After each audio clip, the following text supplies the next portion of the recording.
Worried about letting someone else pick out the perfect avocado for your perfect impress them on the third date guacamole? Well, good thing Instacart shoppers are as picky as you are. They find ripe avocados like it's their guac on the line. They are milk expiration date detectives. They bag eggs like the 12 precious pieces of cargo they are. So let Instacart shoppers overthink your groceries so that you can overthink what you'll wear on that third date.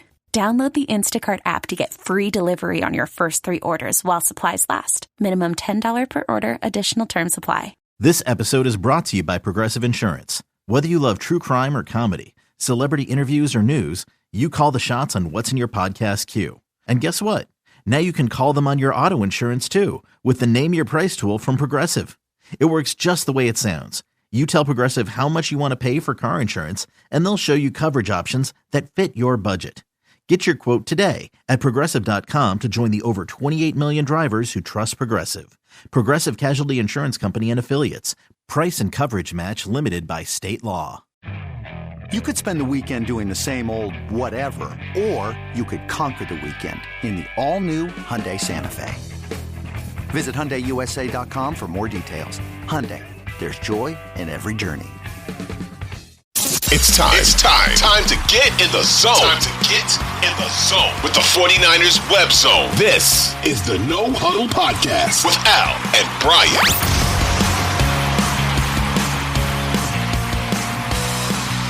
'49ers Web Zone No Huddle Podcast. We're part of the Odyssey Network. I'm Al. He is Brian. We got the 49ers draft in the books. Lot to review on it. I'll tell you what, Brian. This is not the way I thought this draft would go. It's not a bad thing. It's not a bad thing by any stretch of the imagination. I thought it was unorthodox, but I thought it was good. And we'll break down why I think that is. But the last time I talked to you, you were a little iffy on the Ricky Pearsall pick. Did you come around on it at all? I mean, because these picks happen and you react to it and you say, okay, I don't know about that, or I didn't see that coming. And there's always the processing, and we have to come out and talk about it right away. Mm-hmm. So we're kind of processing as we're talking live. But as you get some time to think about it, right, your opinions can change. You do some research. You sort of like, what the fuck? Or are you feeling better? Where are you with it? I actually feel a lot better about it. And I would say that for me, that initial reaction was a couple things. One, there was that weird thing where on Twitter, it was before the pick was announced on TV. It was Cooper DeJean. There were a lot of people, including Mike Silver, who was like, Cooper DeJean is the pick. Mm-hmm. And then I'm like, okay, I can wrap my brain around that. Like, that makes sense. One of the things I loved was Brian Peacock of Locked On 49ers.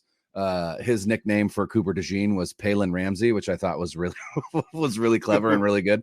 And the reason why I was like, well, that makes sense is because, again, we had Mike Silver on.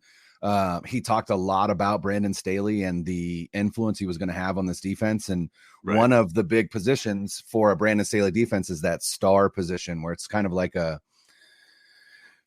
you would argue kind of like a hybrid defensive back, where you're looking for kind of a bigger guy that you can he's kind of a movable chess piece, right? And when he was with the Rams, that was Jalen Ramsey. And then when he was with the Chargers, that was the safety. Derwin James.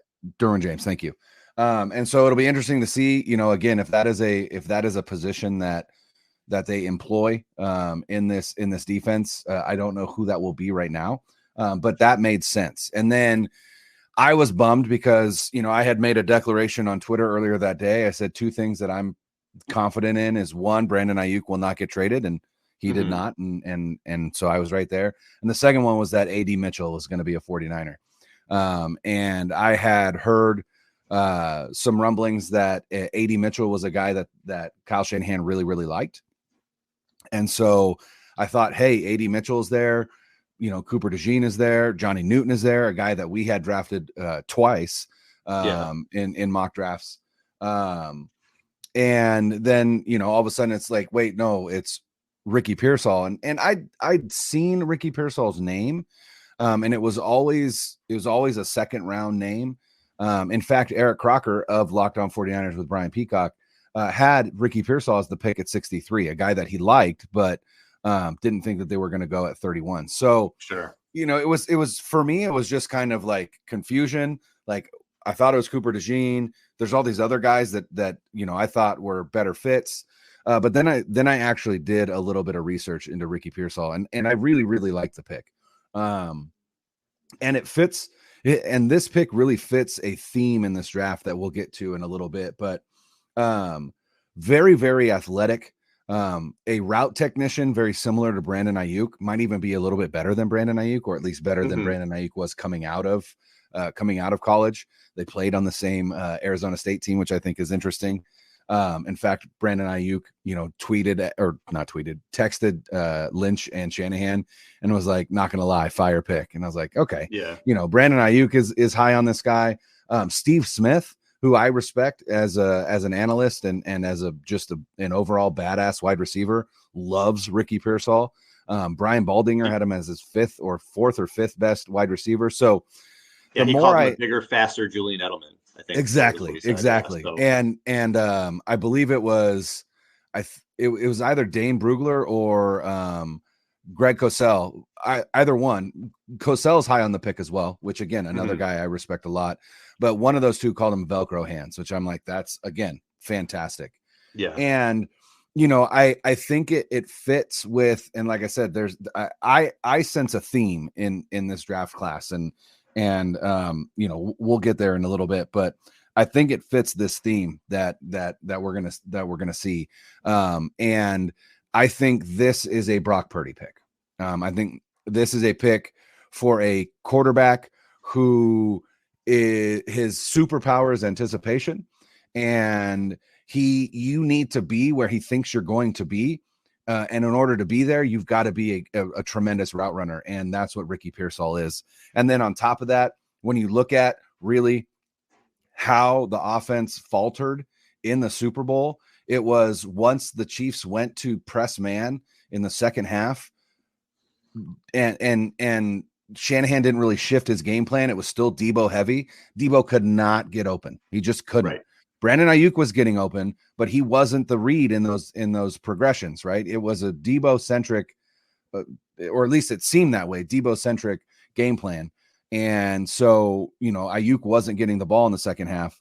And that's really, to me, it's like Kyle Shanahan sat and reflected on that loss and said, okay, here's where we need to evolve. And where we need to evolve is we need to be able to beat press man. And right now we don't have the wide receiver core to do it. Ricky Pearsall is the first step in that. And he's also a good run blocker, which fits right with what the Niners do and what Kyle Shanahan wants to do. And yeah, that theme for me too is I thought the same. They're building around Purdy and they're recognizing a weakness that they have, even though they have all these great players. When they have to get a drop back passing offense, they tend to struggle. So they got guys who can separate. Ricky Pearsall is a guy who can separate. He's a guy who has great hands. And like you said, he fits in right with Brock Purdy in terms of the anticipation. So now they're starting to, whereas you can argue, not that it's laughable now when we say this, but Danny Gray was a Trey Lance pick, right? He was somebody who's fast who can get downfield. Right. It seems comical now that we would even care about either of those names, but it was still the theme. We're going to build around what our quarterback does well. And they're doing it now, which I would assume is going to have much better results, but same thing. So they get this guy, really good route runner. And again, if the Niners feel he was the best receiver at that point for them, great. God bless you. Because what I wanted them, I said this numerous times on the show, I wanted them to get at least two receivers in this draft. This was a great draft at wide receiver and at tackle. We got one out of the two. But I really wanted them to get a couple receivers because you're not going to have Debo next year, 2025. Juwan Jennings, we all like him. Guy, what a player, what a clutch player, but he's another guy who doesn't really separate. And he's probably going to get and want more money than you're going to want to pay him. So now you have Pearsall, you have Cowing, who we'll talk about later. And Ayuk, who we assume now their focus is going to be there to extend him. And it's a different kind of receiver core. It's also a smaller receiver core because Pearsall is only not even 6 foot, and what's Cowing like? Oh, Pearsall's 6'1", like that. I thought he was 5'11" and 3. Is he? I read 5'11" and 3/4, but I'm also 5'11" and 3/4 and tell people I'm like 6'6'1". So there's that. I love it. with shoes on, I'm absolutely 6 feet tall. So 100%. is he? I got to look that up now. I thought he was 5'11". Anyway, but still, this is a good pick. They're building around Purdy. I like that they brought in these receivers. One of the reasons the Niners are so good, Brian, is because we have these playmakers, right? We're like these Avengers, and I think that this is a step towards that. I will say this as we move on. Yeah, Brugler has him listed as 6'1", 190 in the Beast draft guide. Oh, okay. Those are also my measurables. 6'1", 190. I'm not 5'11" and 178 at all. So what am I talking about? Oh, so everybody's like, we look at this draft and we're like, yeah, we like these guys coming in. I will say this as Niners fans, 2 Niners fans. When you go in the playoffs and make the NFC Championship game 4 out of 5 years, 3 years in a row, make the Super Bowl, you have special people on your team. You just don't replace those players. So as these guys start to move away and we get into the new regime, it's not saying the new regime isn't going to be really good. It's not saying the new regime can't win a Super Bowl or do the same thing. Odds are, I don't know if they're going to be as special as these other guys, but we'll get there. That's for another day. We got a lot of weeks and months coming up where we don't have much to talk about. So we'll talk about that another time. But yeah, overall, took me a little while to adjust to the surprise, but I like it too, man. I agree with you. I think it's a good pick. I think he's going to make an impact this year. And I think next year, everybody's saying this is an 80, 90 catch guy. And that's great. If he's a safety valve for Purdy and can make some plays, and I think it's a good pick. I'm happy with it. And I think that's definitely one person I can mark down as, I anticipate this guy being a starter. And maybe we can see how many starters we think we're going to get out of this draft by the time we get through it. Well, and I think for me, initially, right, and then for others as well, as the night went on and even into the next day, the people that weren't really thrilled with the pick, one of the things that people kept saying was, it's a reach or whatever. You could have had him in the second round, you could have traded back. Well, here's the thing, you got to have 2 to tango, right? You got to have somebody to trade back with, right? If somebody wasn't trying to come up to get that pick, how are you going to trade back? So we have no idea if they were getting calls to trade back or anything like that. So that's 1. 2, if you wanted them to wait till the second round, Arif Hassan, who covers the NFL, puts together what's called his consensus big board. He takes 101 different big boards and he puts them in, and then players are ranked based on where they are on all these different big boards, right? And so it's kind of like it's a practice in the wisdom of crowds, right? And on the consensus big board, Ricky Pearsall was at 48. Okay. 49ers picked at 31, and then they weren't picking again until 63. There was zero chance that Ricky Pearsall was going to be on the board at their pick at 63. And if 100%. They had if they were convicted that with all the wide receivers that had gone already and the wide receivers that were left, if Ricky Pearsall was the one that topped their list, and obviously he was, because that's the pick, then you can't wait. You can't wait. He's going to be gone. And could you have traded up in the second round? Maybe, but again, that's a crapshoot. If you like a player, and again, we're talking about a variance of 17 picks when it comes to where he was drafted versus the consensus big board, 48 versus 31. That's not a reach. I mean, it might be a slight reach, but not really. And again, you talk to you hear how people talk about Ricky Pearsall, and you go, okay, I understand this pick. And one of the other themes that I thought was interesting is, and one of the reasons why I was a little taken aback at first, is Ricky Pearsall is going to be 24 years old when the season starts. That's old for a rookie. But you also got to understand that a lot of these players are old for the draft because of COVID, right? They have redshirt years, they had COVID years, right? You look. Yeah, that was a theme across the board, I thought. Yeah, there were across the board. But specifically with the 49ers, Pearsall, Green, Pooney, Mustafa, Cowing, Garendo, all of them, right? Kingston and Bethune. Those were their 8 picks. All of them are 23 or older. And to me, you could almost argue that is the Trey Lance effect, right? Trey Lance played 1 season in college and came to the NFL, and they were like, oh shit, this guy is so green, and he's not even remotely close to being ready. Now, that's on them, right? Like that's a different discussion altogether. But the other thing you got to think about is, again, there's a difference between drafting for the future and sacrificing the now, right? And they didn't do that. They drafted for the future, but also drafted for now. These are players that are going to come in ready to start day one. They've Pearsall, SEC and Pac-12, Renardo Green, the ACC, Dominic Pooney, the Big 12, Malik Mustafa. Malik, by the way, is how you pronounce that name. It's not Malik. I learned that. It's not Malik. Yeah, I learned that Guy Haberman had a Wake Forest journalist on, and it's Malik. ACC, Jacob Cowing, Pac-12, Isaac Garendo, Big 12, and then the ACC. Jarrett Kingston, Pac-12, Tatum Bethune, ACC. All Power 5 conferences, all players that have played 30-plus games in a Power 5 conference. Like these are veteran level rookies, if you want to think of it that way. Yeah, and that also was what the I think Purdy was the effect, other thing. Right? I mean, Purdy was a guy who came in. Also the antithesis yep. of Lance. Yep. You know, exactly. And I think too, like you mentioned, well, first of all, after Pearsall was picked, there was a run on receivers. So Keon Coleman, McConkey, Polk, Leggett, all these guys went right after him. So that run was ready to happen. Also, what did the Niners draft Deebo Samuel? 34th in the second. He was like the second or third pick in the second round, wasn't he? Yes. Something like that. Because so it would have been 34 because they had the second pick. So 34. So if they had taken him 20th that year, would anybody give a shit at this point? If they were like, oh, the Niners reached for Deebo Samuel 5 years later, would be great. Okay, the guy had an all-pro season. He's a one of one in terms of what he can do.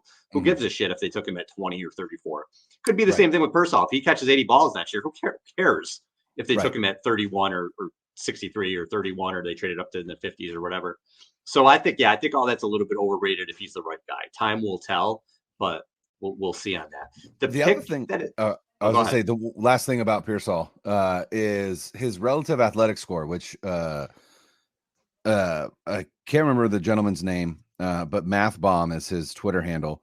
But he puts together these relative athletic scores, which is just an amalgamation of all the testing scores, including like height, weight, 40, shuttle time, like all of that stuff. His relative athletic score was 9.9, which initially after the combine, it was 9.96 because he didn't do the bench press. His bench press numbers actually brought his score down a little bit. But he is 9.9, which is 32nd out of 3,121 wide receivers from 1987 to 2024. This guy is very, very athletic, and he's an explosive athlete. And you can see it in the way that he plays. You can see it in the way that he runs routes. He's just, I think he's an exciting player, and I think he's going to have an excellent career here. And I think it's going to be him and Ayuk in 2025 and beyond. And I think they're going to feast off each other, and I'm excited about it. Agree. Selling a little or a lot? Shopify helps you do your thing, however you cha-ching. Shopify is the global commerce platform that helps you sell at every stage of your business. From the launch your online shop stage, to the first real-life store stage, all the way to the did we just hit 1 million orders stage. Shopify's here to help you grow. Whether you're selling scented soap or offering outdoor outfits, Shopify helps you sell everywhere. From their all-in-one e-commerce platform to their in-person POS system, wherever and whatever you're selling, Shopify's got you covered. Shopify helps you turn browsers into buyers with the internet's best converting checkout. 15% better on average compared to other leading commerce platforms. And sell more with less effort thanks to Shopify Magic, your AI-powered all-star. Shopify powers 10% of all e-commerce in the US. And Shopify is the global force behind Allbirds, Rothy's, and Brooklinen, and millions of other entrepreneurs of every size across 175 countries. Plus, Shopify's award-winning 24/7 help is there to support your success every step of the way. Because businesses that grow with Shopify. Sign up for a $1 per month trial period at shopify.com/Odyssey Podcast, all lowercase. Go to shopify.com/Odyssey Podcast now to grow your business, no matter what stage you're in. Shopify.com/Odyssey Podcast. You ready? Showtime. On May 3rd, summer starts with The Fall Guy. Let's do it later. Let's drink a spicy margarita. Make some bad decisions. Yes!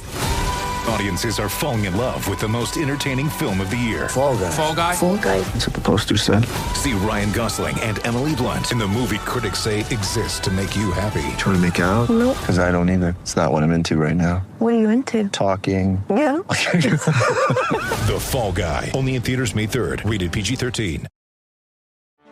Get ready for the greatest roast of all time. The Roast of Tom Brady.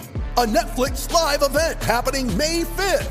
Hosted by Kevin Hart. The 7-time world champion gets his cleats held to the fire by famous friends and frenemies on an unforgettable night where everything is fair game. Tune in on May 5th at 5 p.m. Pacific time for the Roast of Tom Brady. Live only on Netflix.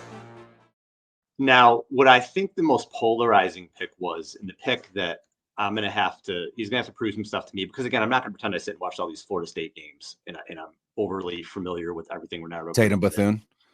But yeah, he was Green was a Renardo Green reach from what a lot of people did, and in the 4th round.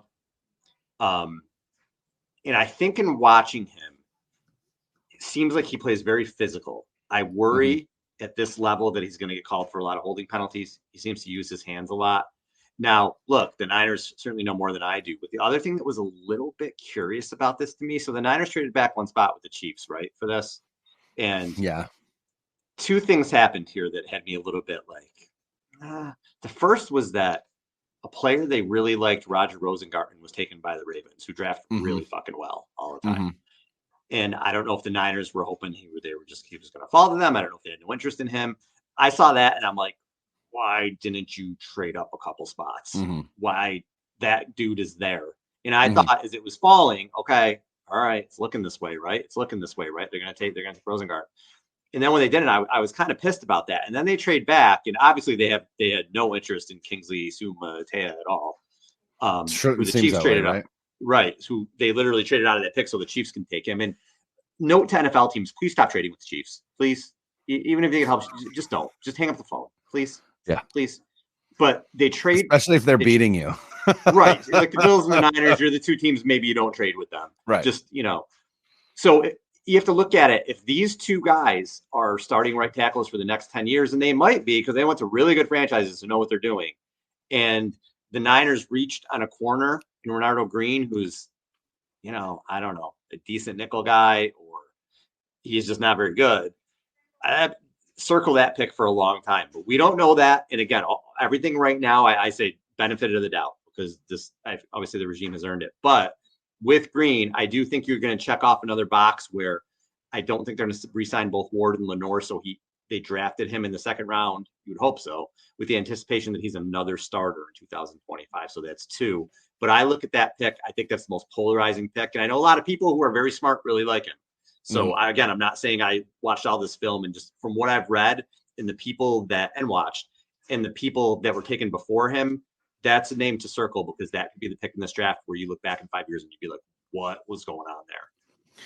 Well, and when you factor in again the consensus big board, it's also the biggest reach when it comes to the consensus big board, where he was selected at 64 and consensus big board had him at 110. But here's one thing that I saw, and Football Insight at FBall_INS tweeted this out March 27th. So again, pre-draft, pre-whatever. It was yards per coverage snap allowed of the round, the cornerbacks that were drafted in the first 2 rounds. And so it's charted on the x-axis. The horizontal axis is yards per coverage snap allowed in zone coverage, and yards per snap allowed in man coverage. And so the way that it's broken into 4 quadrants, the better players are in the top right quadrant, the worst players are in the bottom left quadrant. And when it comes to those players, the corners that were drafted within the first 2 rounds that are in that upper right corner are Quinyon Mitchell, Cooper DeJean, Kamari Lassiter, Nate Wiggins, Kool-Aid McKinstry, Jerrion Jones. Cam Hart is like right on the border. He's actually on a line. and Kyrie Jackson from Oregon. The other guy that's in there is Renardo Green. Renardo Green allowed less than 0.8 yards per coverage snap allowed in zone coverage and less than 0.8 yards per coverage snap allowed in man coverage. So he was consistent across zone and man. In fact, he when you look at it visually, he was better than Wiggins, McKinstry, Jarian Jones. He was better in zone coverage than Quinyon Mitchell, better in zone coverage than Cooper DeJean, better in zone coverage than Kamari Lassiter. Those guys were better in man coverage than Renardo Green. But he is a press man corner. Like that is his specialty. And the other thing is he absolutely put Malik Neighbors in hell when he played Malik Neighbors in week 1. In fact, Malik Neighbors' numbers when covered by Renardo Green were 2 catches for 6 yards. That was it. So absolutely shut Malik Neighbors down, who went 6 overall to the Giants. So, his technique does need to get better because he will get called for some holding penalties and some PI penalties. But I think he's not ideal size, right? He's like 5'11", which is also interesting to me because this team used to pretty much not even look at corners that were under 6 feet tall. It was that whole Seattle model, right? Where you want tall corners for press man specifically, but also in zone coverage. And so they've kind of moved away from that. But I think you could argue it's a reach pick, but again, once they pick at 64, they're not picking again until 94. Theoretically, based on the consensus big board, Green should have been there. But again, you can't guarantee that. And you can't guarantee that you can trade up, right? You can't guarantee any of that. And so again, if he is the highest player on your board, and that's where and I think that's what I feel like happened in this draft is that the 49ers were comfortable taking best player available, regardless of what we fans think. Like, you need a tackle, you need this, you need that, you need whatever. They're like, we're going to take, because we filled our roster already. We've got starters at every position that we're comfortable with. We're taking best player available. And they did that. And I think, you gotta salute them for that. Yeah. And this looks like, again, if everything goes the way they expect it to, that he's going to be starting in 2025. So that's 2 starters, say first 2 picks. Yep. So far, so good in terms of what we're thinking here. And then in round 3, they traded up for Dominic Pooney, right? To 86. They did. Which I really like this pick. So yes. You spent 2 years at Kansas, and he is a versatile O lineman. He played tackle there, but he projects inside. They announced him as a guard. He plays center too, which is, again, we'll see where the Niners end up taking him. But another theme with the O lineman they took. This guy is a good run blocker. But he's a terrific pass blocker. He didn't give up a sack in 2 years starting at Kansas. Yep. So again, at left tackle. Pick, which is, how impressive is that? So I love the pick as you're trying to fortify, like you said, Brock Purdy, right? This is another build around Purdy pick. If you're going to move him inside, you get this mountain of a guy inside, can run block, pass block. You're building around Purdy. You're strengthening the middle. I really, really like this pick. I like that he's versatile. Thought it was a very good line pick, where I was like, with the corner pick, I'm kind of like, I don't know. We'll see. I was like, yes, good job here. I really thought it was a solid pick for the Niners. Yeah. And I saw footage of him from the Senior Bowl in one-on-one reps with Byron Murphy, the defensive tackle that the Seahawks selected at pick 16. Absolutely owned him. Absolutely owned Byron Murphy. And Byron Murphy is an excellent player. And then not only that, but one of the things so the 49ers drafted Dominic Pooney in the 3rd round. They drafted Jarrett Kingston in the 6th round. And then they brought in Drake Nugent, the center from Michigan, as an undrafted free agent. All 3 of them hit the elusive 4.47 or less in the short shuttle, right? So they are their agility grades are elite. Agile dudes. In fact, Drake Nugent, Jarrett Kingston, his relative athletic score, again, the guard out of USC that they drafted in the 6th round, his relative athletic score is 9.92, which is 13th out of 1,583 guards from 1987 to 2024. So he's an elite athlete at the position. Pooney is an 8.16, which is still high, still good. 292 out of 1583. So again, still top top 25%, a little bit better than that. But the other thing that I thought was interesting with Pooney is that we know what they look for in offensive linemen, and it's versatility. And like you said, he has 5 position versatility. He never played center, but people think that he could play there. And to me, like you said, they went Renardo Green, right? And with their first 2 picks, it feels like they addressed what they feel like is the 2 things that cost them in the Super Bowl, and that is separation and coverage, right? And so they get a separator and they get a corner, right, to beef up their coverage units. And then like on offense, like I said, it's building with Brock Purdy in mind. And I think that's why they drafted 2 guards. And we've talked about it before. Do you take the Saints approach with Drew Brees and fortify the middle for your short quarterback?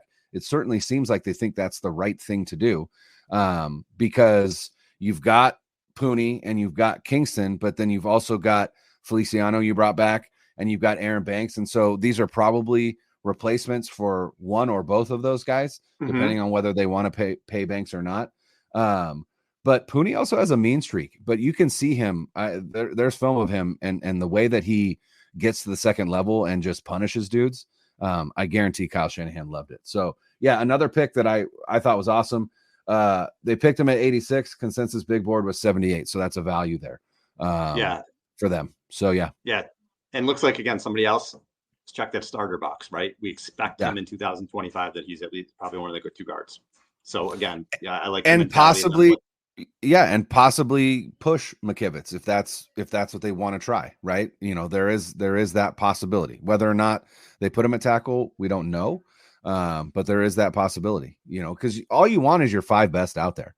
So, see where people project, see what they look like when they get out there. So this is another pick that I really liked, and I don't. I'm not saying Malik Mustafa is going to end up being Troy Polamalu or anything like that, but the Niners, I think, are going to have a lot of 3 safety looks this year. They just right now, with the way, if Greenlaw is not healthy, I can see that happening, or even if they want to ease him back, maybe he's a guy that can help with that. He plays close to the line of scrimmage. Also, the floor with him is just a really good special teams player, like a core special teams do. Right. He could end up being a really, really good special team like player. George Odom. Odom. I was going to say, so if you drafted another George Odom in the 4th round, it's a good pick. You have a core special teams guy, somebody who could be a backup safety, and we'll see in time if he's somebody that can replace Hufanga. Again, you don't know until these guys get out there, but who knows? But I liked, had interest in a safety. I liked that this guy, even if he's not somebody who can replace Hufanga, boom, you got a special teamer. I thought it was another good pick. He's a hard hitter, type of mentality that's going to fit right in with the Niners in this defense. I thought it was another really solid pick for him. A mid-round type guy. Yeah, and he just flies around the field. I love it. You watch film, you watch any clips of him, and he is just sideline to sideline, and just when he can come downhill, he is punishing. He's punishing players as he tackles them, and not only that. Again, I was watching Guy Haberman's solo podcast, and he had on somebody who covered the Demon Deacons, and one of the things he said is, regardless of the athletic profile, which is still nice, again, relative athletic score of 9.39, just 68th out of 1,093 free safeties. So again, an athletic kid, but regardless of the athletic profile, just teach tape when it comes to tackling. And it does not miss tackles. So again, something that I think this team hurt this team last year, 100% missed tackles. And so again, addressing a shortcoming of this team with these draft picks. And you talked about floors, right? That was the other theme that I thought about this draft class was it may not be a draft class with like sky high ceiling, but it's a draft class with a really high floor. Like all these players have a really high floor, right? They're starting out at a competent level and they might not ascend to superstar level. I think Pearsall could. I think Mustafa could. I think Garendo, who we'll talk about in a little bit, could, right? But for the most part, they are the floor is high enough where again you're getting players that are not just depth pieces for the future, but depth pieces for now. And that's one of the things that I loved about it. And Mustafa is just that, because again, we don't know. We have no idea what is going to happen with Talanoa Hufanga. We've talked about it before. He was limited athletically coming in, which is why he was a 5th round pick. And then he tore his ACL. And it's like, I mean, I don't know that they anticipate him being a contributor at all based on that fear alone. And so you've got Jair Brown, you've got Malik Mustafa, you've got Taylor Hawkins, you've got George Odom. I still think they could bring Justin Simmons in. He's out there. I don't think Talanoa Hufanga should keep you from bringing Simmons in if it works for you, especially with the financials. But yeah, another pick. And again, picked him at 124. His consensus big board 124. So right on the money. Right on the money there. Yep. And then, so the running back picks always have to worry you because of what we've seen with Trey Sermon and with TDP and with Joe Williams. In this running back, it was probably the worst kept secret in the world that the Niners really liked him, because Tony Pauline tweeted it out and then deleted it, which tells you that the Niners were probably like, get that shit off social media right now because we like this guy. They traded up to get him. Like the Cowboys with Jonathan Brooks, right? Or whatever running back's name is. Like Jerry Jones was like, oh my God, love him so much. And then they end up losing out on him. But they trade picks 173 and 176 to move up to get this running back, Isaac Guerrero. Dude runs a 4.33, right? I'm just fast. At 221 pounds. You think like a Raheem Mostert, right? That's kind of what came to mind for me.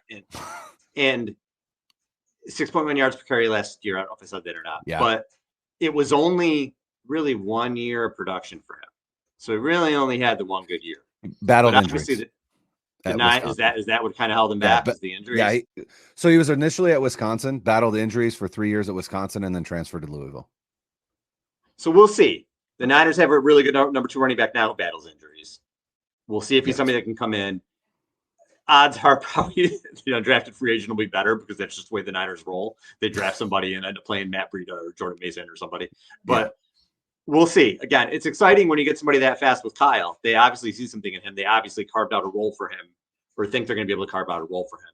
He's obviously, unless he ends up going the Joe Williams way, I mean, we've seen it before, but it looks like he's going to have a role on this team. You don't trade up for a running back to not have him make the team unless he's a complete disaster. So either Mitchell or Mason, probably not going to be around, but this guy looks like he's going to be RB2. I don't know if he'll ever be a starter. We'll see.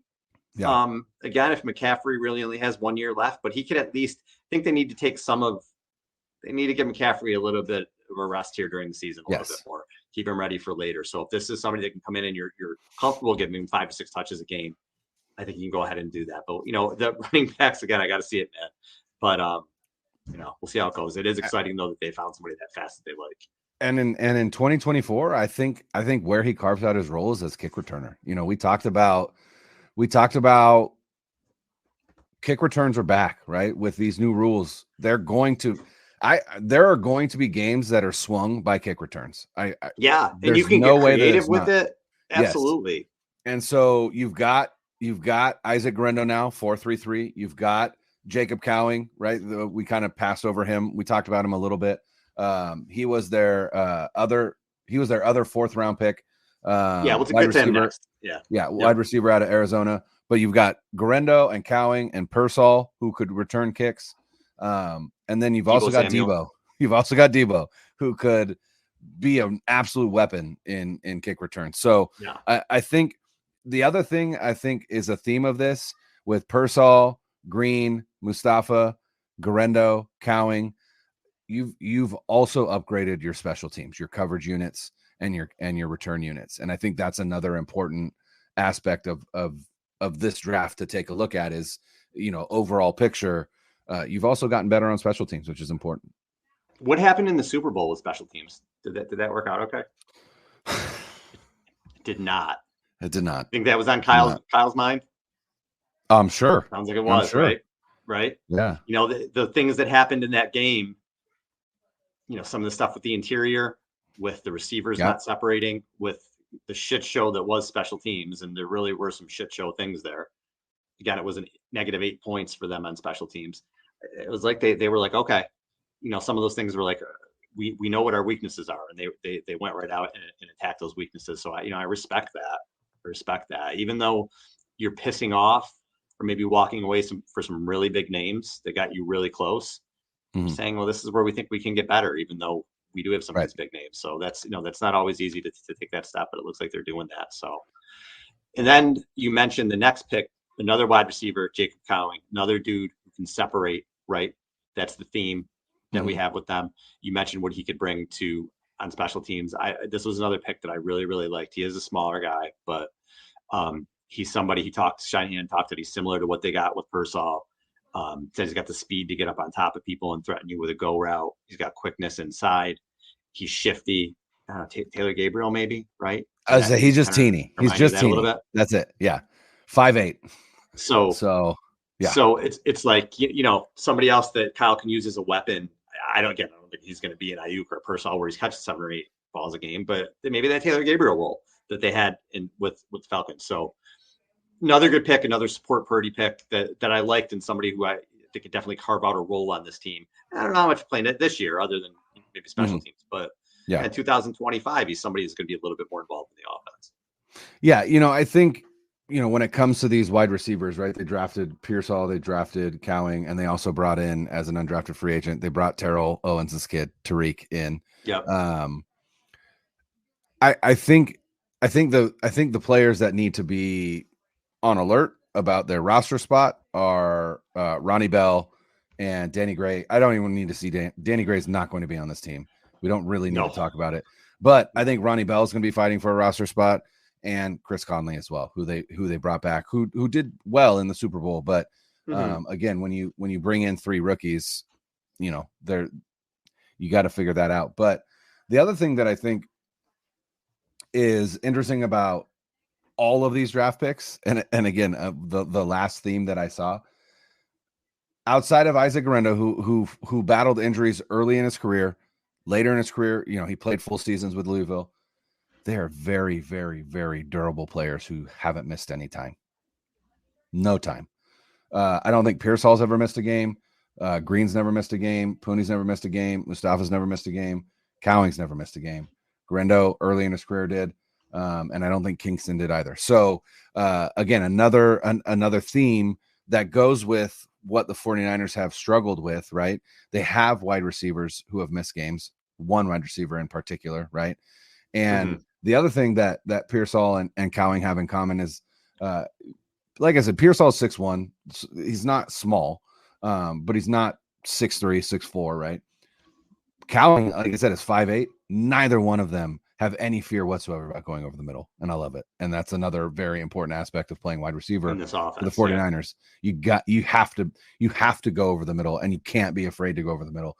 And these dudes aren't. They are fully prepared to go over the middle and live over the middle. And again, I think that's one way that they will stick on this team. With threats to our nation waiting around every corner, adaptability is more important than ever. When conditions change without notice, quick strategic thinking is crucial. And with obstacles consistently impending, determination is essential in overcoming them. It's this willingness, decisiveness, and resilience that sets Marines apart. With our fighting spirit, we don't just fight battles, we win them. Marines are the constant our nation counts on to fight the unknown. And through adaptable problem solving, we do just that. Learn more at Marines.com. And we talked about Kingston earlier. He was their 6th-round pick. And again, another pick that we like. He's a good pass blocker. He's a versatile lineman. Brian talked about him earlier. And then the 7th-round pick, Tatum Bethune, Florida State. Linebacker who's good in pass coverage, which is right now, again, what they need, because without Greenlaw, they need linebackers help in pass coverage. And I don't want to hear about 2 guys they drafted last year. It's not like they're anybody you think are going to come in. And maybe they will again. Who knows? But I feel like that second linebacker spot right now without Greenlaw, because what's his name from Green Bay? Campbell, good run stopper, not good in pass coverage. So that's where we're thinking the third safety comes in, or maybe who knows, one of these other linebackers could step in or whatever. But we'll see. But that's good for again, 7th-round pick. Sometimes 7th-round picks end up being your franchise QB. Very rarely, but I don't think Tatum Bethune is going to end up being Greenlaw or Warner. Yeah. So I don't want to gloss over anything because, I mean, we cover a team that has freaking Brock Purdy, so you can never gloss over a 7th round pick. But totally, and I don't feel like we are. It's just, he's a 7th round running back. He's there for a reason. But linebacker. His strength, or linebacker, sorry, but his strength is coverage, and I think that is a key to kind of key in on. Yeah. So go ahead. Oh, go ahead. I was going to say the three you mentioned the 3 undrafted free agents. You talked about Drake Nugent earlier. Mm-hmm. He was one of the guys I circled. I like him, the Michigan center. Uh-huh. Tariq Owens, just because it's T.O.'s kid.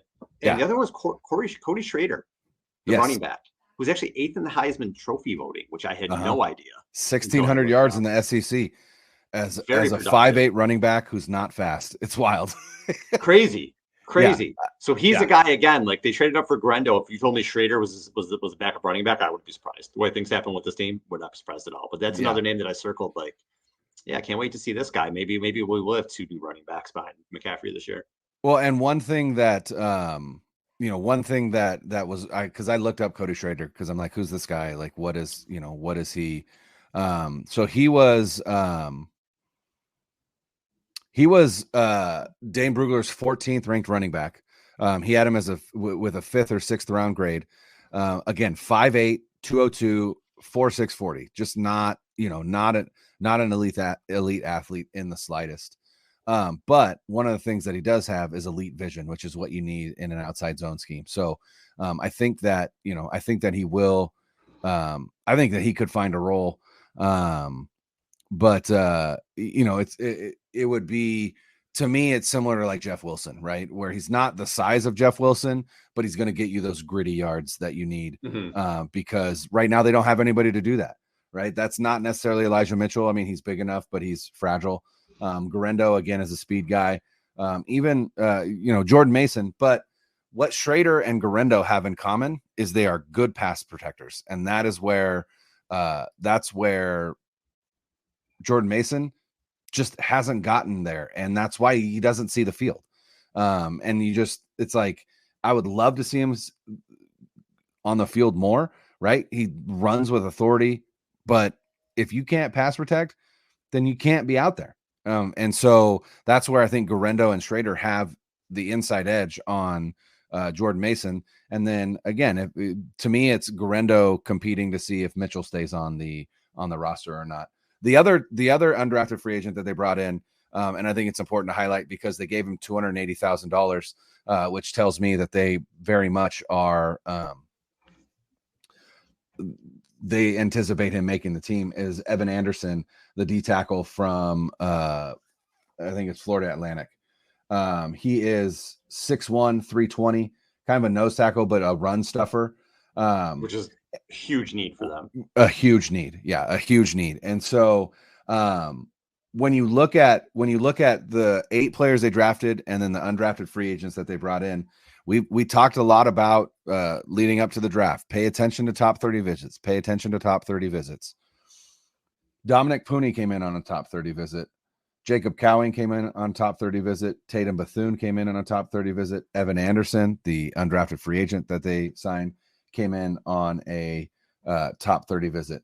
So 3 of the 8 players they drafted, and then one of the players that they brought in as an undrafted free agent, all came in on top 30 visits. Again, this team will draft from players that they bring in.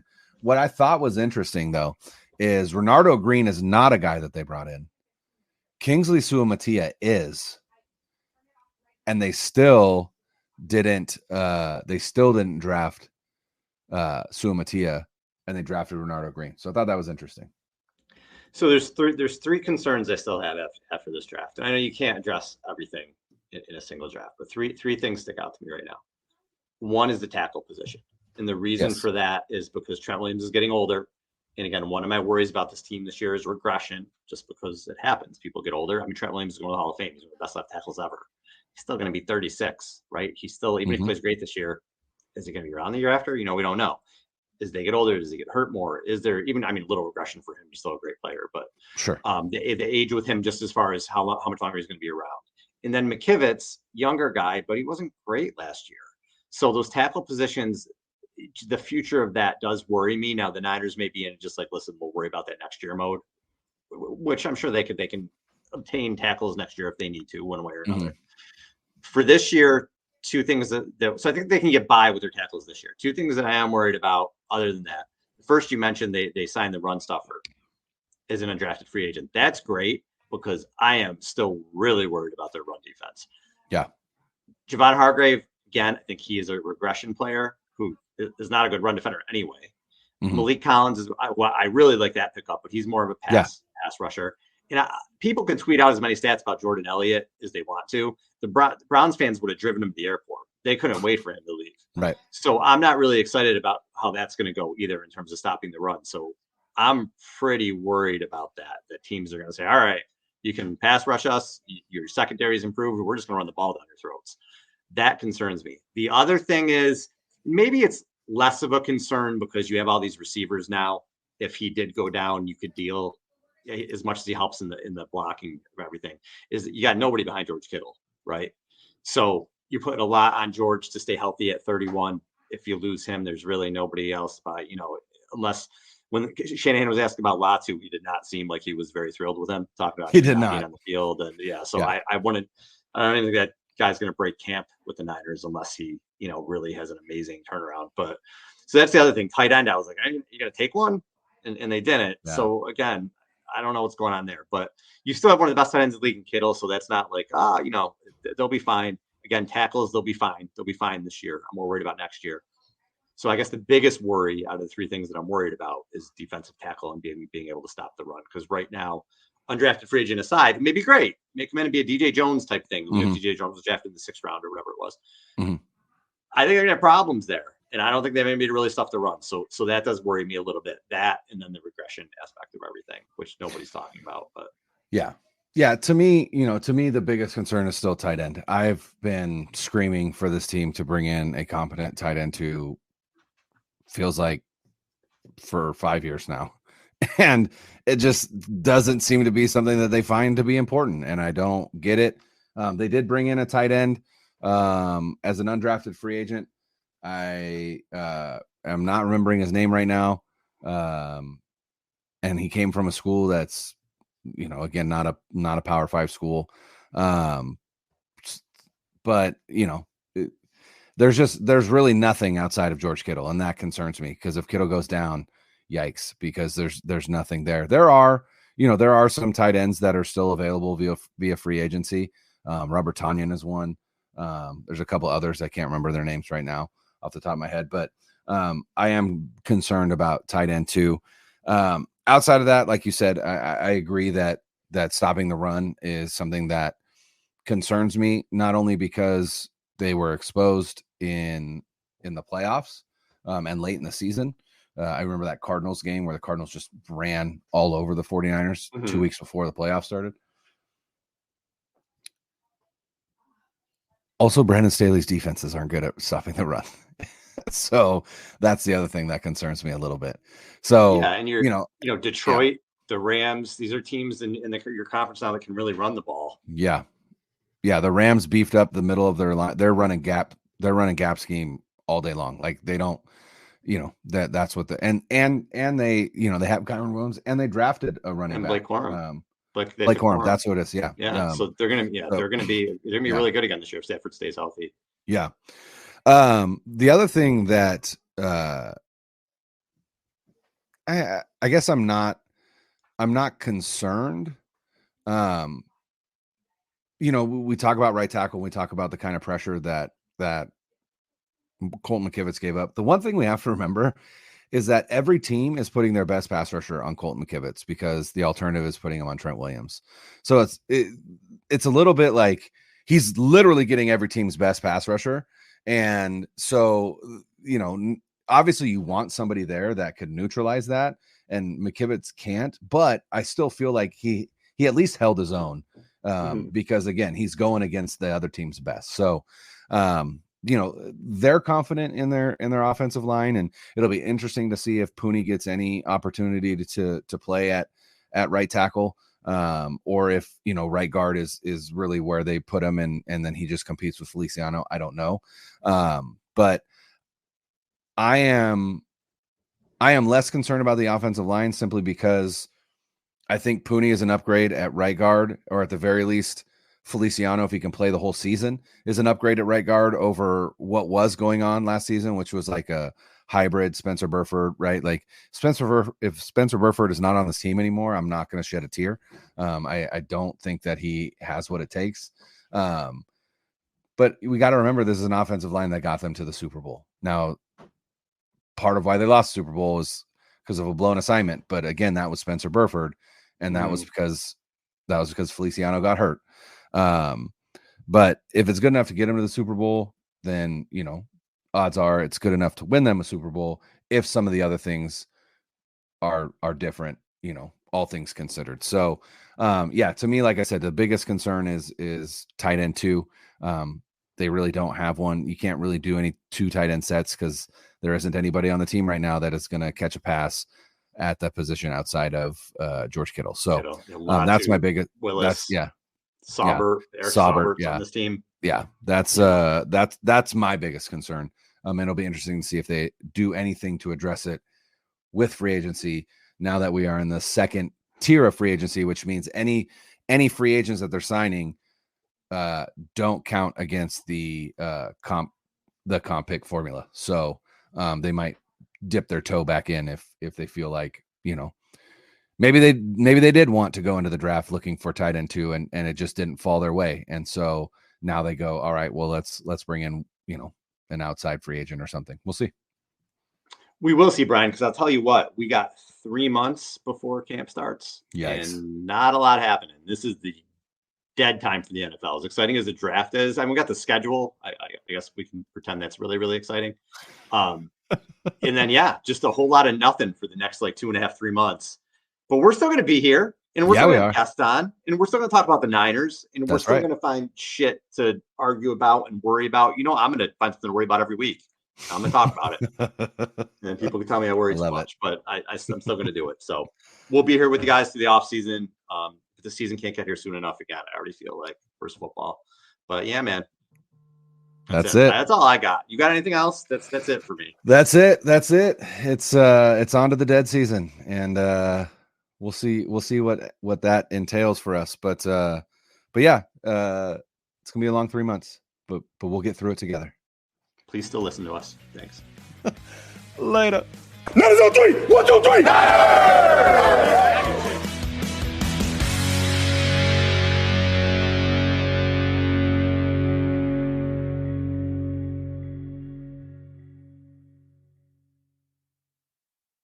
.2400 Sports is an Odyssey company.